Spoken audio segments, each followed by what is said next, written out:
Vamos lá, Fórum Mídias de hoje, 18 de agosto de 2025. Isso aqui foi uma matéria que eu publiquei ontem na revista fórum.com.br. Datafolha, para a maioria da população, culpa do tarifaço é dos bolsonaros. Aí eu escolhi uma imagem que tem lá no arquivo que é uma postagem do Carlos Bolsonaro de 2018. Escreveu o Carlos Bolsonaro: dica para a redação do Enem quando Bolsonaro for eleito presidente em 2018. Direitos humanos, esterco da vagabundagem. Aí está aqui o Jair Bolsonaro com a camiseta Direitos Humanos, esterco da vagabundagem, e ao lado dele o Eduardo Bolsonaro com o Ustra Vive, com o torturador assassino Ustra, brilhante Ustra, que eles, pai e filho, homenagearam no dia da votação do impeachment da presidenta Dilma. Curioso é que o esterco da vagabundagem agora virou esterco da família Bolsonaro, porque os Bolsonaro estão aí falando em direitos humanos, que há perseguição. O Trump está dizendo que os direitos humanos não estão sendo respeitados no Brasil, que aqui é uma ditadura. Estranho, não é? Eu queria saber se o Bolsonaro, pai, recebeu a visita de um torturador durante o inquérito da Polícia Federal. Se ele foi torturado para confessar a participação dele ou não no golpe de Estado, não é? Se os filhos, se a Michele Bolsonaro teve que assistir ele sendo espancado e torturado para dizer a verdade, aconteceu alguma dessas coisas? Pois é isso que eles pediram de volta aqui, direitos humanos é para vagabundo. Então, eles deviam ter sido tratados desse jeito, né? Como foram submetidas as pessoas durante a ditadura militar, que o Bolsonaro disse que matou pouco, que tinha que ter matado uns 30 mil.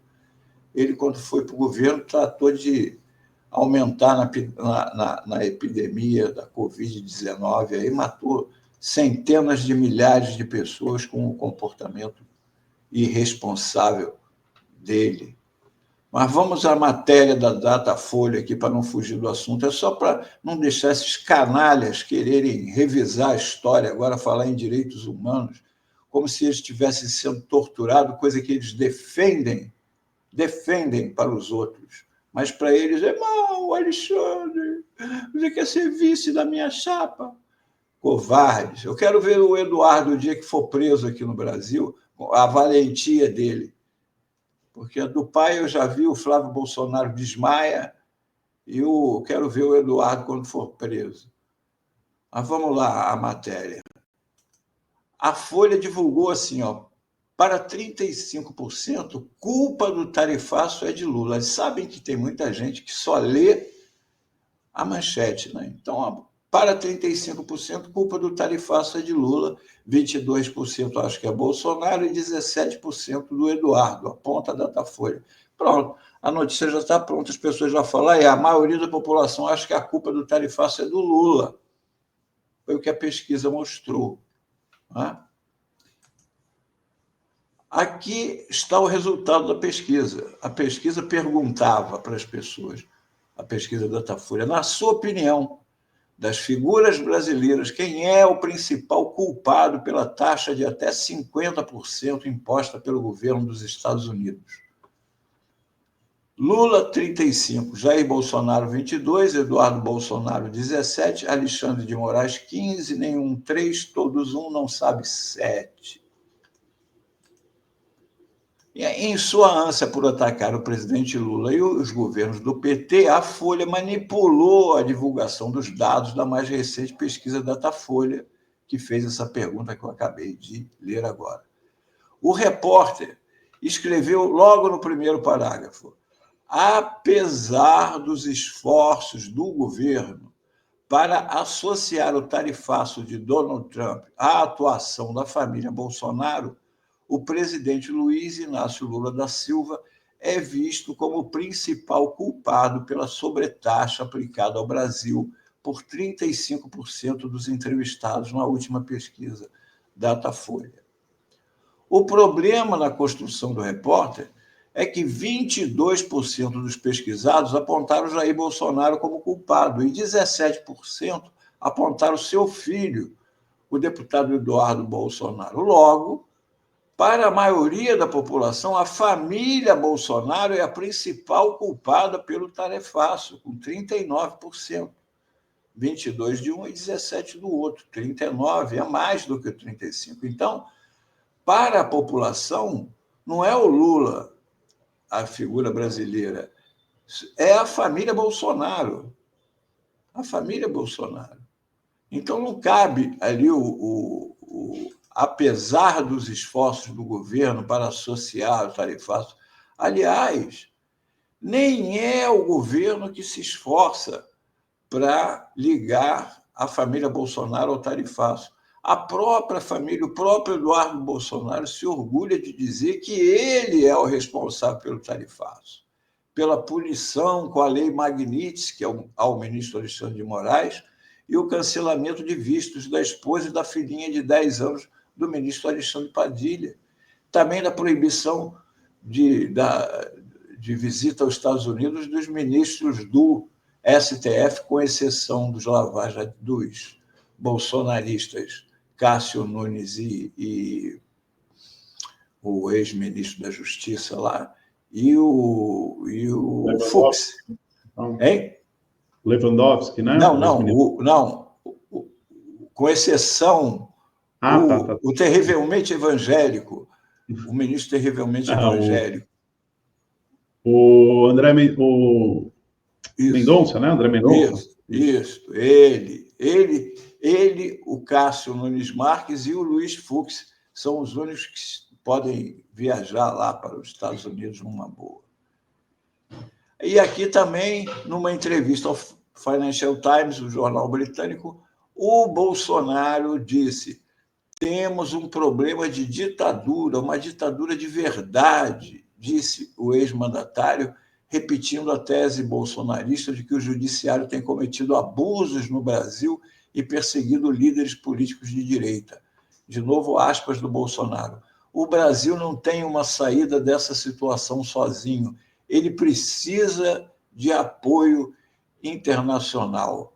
Uma ajuda americana é muito bem-vinda. Então, quem alimentou isso daí foi a família Bolsonaro. Nunca foi o presidente Lula, que nunca pediu para Trump invadir ou dar tarifaço ao Brasil, né? Agora, vamos lembrar aqui uma coisa: por que dessa perseguição a Lula e que ela não vem de hoje? Isso aqui, o alvo sempre das matérias da Folha é o presidente Lula. Tem, inclusive, essa excelente foto da Gabriela Beló aqui, que aproveitou um estilhaço num vidro e fez esse registro, que é quase como um incentivo ao assassinato do presidente, não é? E isso ganhou capa da Folha de São Paulo. Esse alvo aqui fui eu que botei, não estava na capa da Folha, não. Este alvo aqui, e que essa perseguição ao Lula não vem de hoje.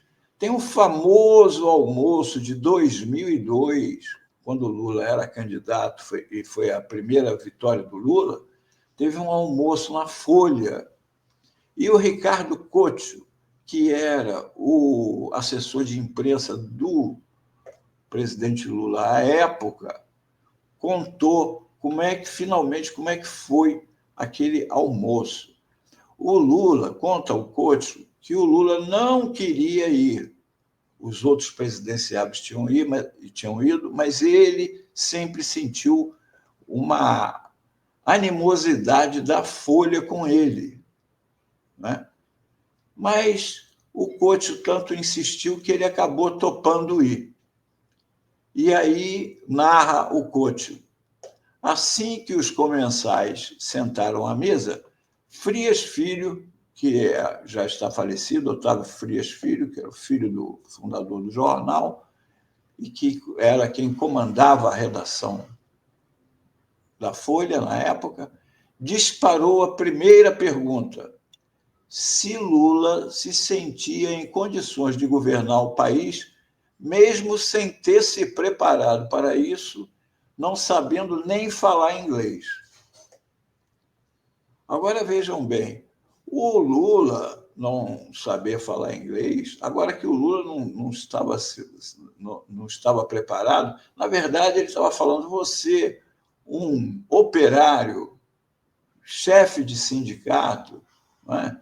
Com vários erros de concordância, com dificuldade de falar o português e que não sabe falar inglês, como é que você pretende ser presidente do Brasil? Se esquece de que o Lula pegou uma escola boa, que foi ser presidente do Sindicato dos Metalúrgicos. Ali, o Lula negociava com presidentes das maiores empresas, General Motors, Ford, Volkswagen. Já estava habituado a lidar com esse meio, não é? E ele já vinha de disputar eleições, já tinha disputado outras eleições, e conhecimento não é apenas aquele conhecimento que você adquire nos bancos da escola nem da faculdade, embora seja desejável que você assim o faça, se puder. Só que o Lula não pôde, teve que trabalhar, como muito brasileiro, né? Então, aqui o Couto já está narrando que o Lula já foi recebido já com com um coice, não é? O candidato fez uma expressão de incredulidade, olhou para mim como quem disse, e eu tinha que ouvir isso, né? Engoliu seco e deu uma resposta até tranquila diante daquela situação constrangedora.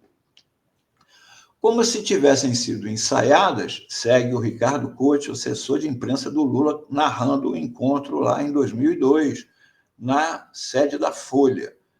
As perguntas seguiram no mesmo tom hostil ao convidado, até que, já quase na hora em que seria servida a sobremesa, alguém quis saber como ele se sentia ao aceitar uma aliança com Paulo Maluf. O negócio é o seguinte, o vice do Lula era do PL, o José Alencar, o empresário mineiro José Alencar, que se revelou um excelente vice, não é? Era um empresário e era do PL. E o Paulo Maluf, que já tinha sido de vários partidos, naquela ocasião estava no PL. E era o candidato do PL ao governo de São Paulo, né? Aí o argumento era que, se o PL apoiava Maluf na eleição para governador de São Paulo, o candidato do PT a presidente também estaria se aliando ao político que mais combatera durante toda a história do partido, né? No entanto, não havia nenhuma aliança em São Paulo. Você pode fazer uma aliança federal para a chapa presidencial e não fazer. Não havia nenhuma aliança em São Paulo com o PL. E o PT, que disputava a mesma eleição, tendo como candidato o bravo deputado federal José Genuíno. O PT tinha um candidato em São Paulo. Então, a pergunta era descabida, né? Foi a gota d'água. Lula não respondeu, levantou-se, dirigiu-se ao seu Frias, como era como, e comunicou: o senhor me desculpe, mas eu não posso mais ficar aqui, vou embora. Não posso aceitar isso em nome da minha dignidade. Bom, resumindo, levaram o Lula até lá embaixo e, de lá para cá, o Lula nunca topou muito a Folha, e a Folha sempre, já antes, nunca, não é apenas o Lula, é o governo, são os governos do PT. Agora, isso daí foi o problema da Folha, de como ela divulgou a pesquisa. Agora eu vou criticar a pesquisa. A pesquisa da Datafolha pergunta: na sua opinião, das figuras brasileiras, quem é o principal culpado pela taxa de até 50% imposta pelo governo do Zé Ward? Essa pergunta, ela é capciosa. Ela é capciosa. Ela coloca nas costas dos brasileiros e, na divulgação da Folha, nas costas do Lula e logo de seu governo, a culpa pelo tarifaço. Mas a figura principal do tarifaço não está aqui no Brasil. Não é nem o Lula, nem o Bolsonaro pai, nem o Bolsonaro filho, nem o Alexandre de Moraes. A culpa do tarifaço é de uma pessoa só, deste aqui, o predador sexual presidente dos Estados Unidos, Donald Trump, criminoso condenado e agora fugitivo do caso Epstein, de quem ele era amigo assim, coladinho, durante 2 décadas, sempre presente às festas dele, e que agora está escamoteando a divulgação dos papéis, que o Epstein foi condenado por prostituição de menores, pedofilia infantil.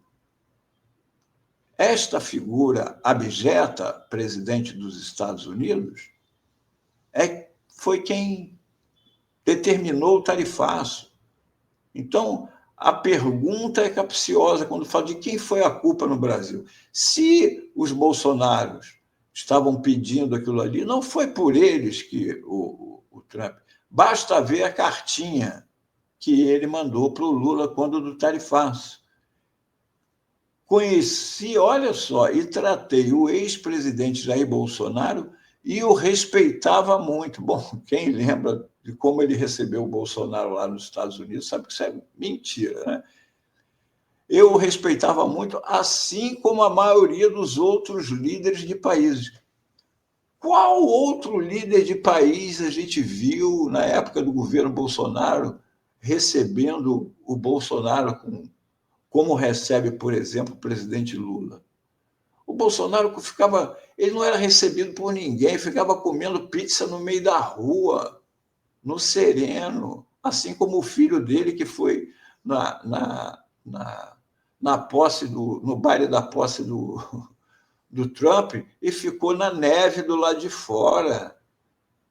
Não tem nada disso. Não era respeitado por líder nenhum. A maneira como o Brasil tem tratado o ex-presidente Bolsonaro, um líder altamente respeitado em todo o mundo durante seu mandato, meu Deus, inclusive pelos Estados Unidos, é uma desgraça internacional. Este julgamento não deveria estar acontecendo. Veja bem o atrevimento do cara. É uma caça às bruxas que deve terminar imediatamente. Devido, em parte, aos ataques insidiosos do Brasil às eleições livres e aos direitos fundamentais de liberdade de expressão dos americanos, que emitiu ordens secretas e ilegais, o STF, etc., a partir de 1º de agosto, cobraremos do Brasil uma tarifa de 50%. Portanto, não há nenhuma história de que foram os brasileiros. Quem decretou o tarifaço foi o Trump, assim como ele decretou em vários países. Nenhum brasileiro tem culpa do decreto original do Trump. Passaram a ter culpa depois, quando se juntaram definitivamente a ele o Eduardo Bolsonaro e o Jair Bolsonaro. E mais o Paulo Figueiredo e outros, e todo o pessoal que botou o bonezinho da MAGA. Então, esses ataques ao governo do presidente Lula não vêm de hoje, não só da imprensa, como do Trump, que está simplesmente procurando interferir no resultado das eleições do ano que vem, armando um circo para transformar o Brasil naquilo que os bolsonaros dizem que o Lula está transformando, numa Venezuela. Eles querem criar um clima de que aqui não existe espaço para a oposição. Quando o Bolsonaro, que ameaçou, que tinha um golpe que ameaçou de morte o presidente, o vice e o presidente do TSE, está sendo julgado com todo o direito à ampla defesa, não passou por nenhum coronel brilhante Ustra para fazer uma devida entrevista a ele, não é? Então, é tudo conversa para boi dormir e que eles estão tentando é um golpe para interferir. Caso o Lula vença no ano que vem, eles não reconhecerem a eleição do presidente Lula, como fazem até hoje com o presidente Maduro na Venezuela. Foi isto o Fórum Mídias de hoje.